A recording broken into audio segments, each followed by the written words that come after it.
My father was once gifted the most peculiar gift. It was a dagger. Its blade was so shiny, it looked almost liquid, like mercury.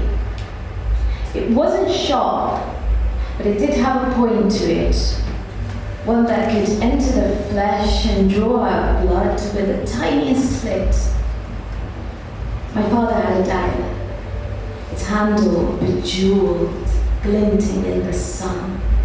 It was such a gorgeous thing. It's difficult to imagine it could lead to your demise, that it could do more harm than the sparkle of jewels piercing your eyes. Do you know who loved the dagger? The monster. For its beauty, for its grace, for its ability to solve a problem and leave no remorse in its place. Do you know the monster?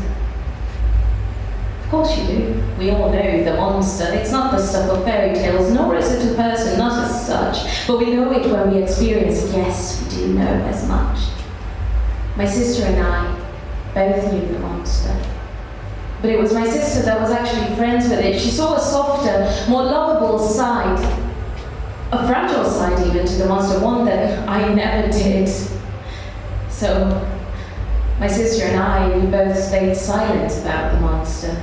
We didn't talk about it to our teachers, our peers. My father, yes, he knew about it, but kept on dismissing our fears. My father had a dagger, and the monster knew to use it whenever he was not around, whenever he was not there. It would hold it for my sister, firmly on the ground.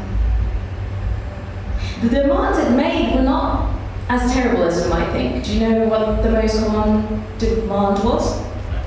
Guesses? Well, the monster most common demanded that my sister give me all her candy. And my sister, terror in her eyes, would always comply. You see, the demands were not terrible, but the consequence was the monster threatened that if my sister didn't give me all her candy, she would witness, she would see the monster using the sharp tip of the dagger and stab.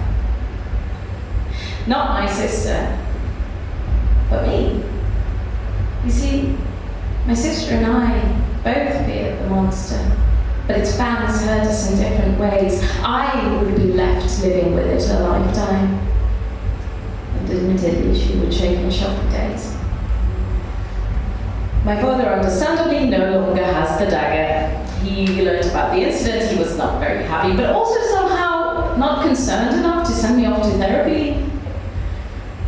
It's been many years since. And I cannot say that I've tamed the monster. I am still trying to reckon with all the things that I have done. But I also realize that healing can only begin when I accept that this angry, vindictive little monster and this person standing here wishing to be better, we are truly as one.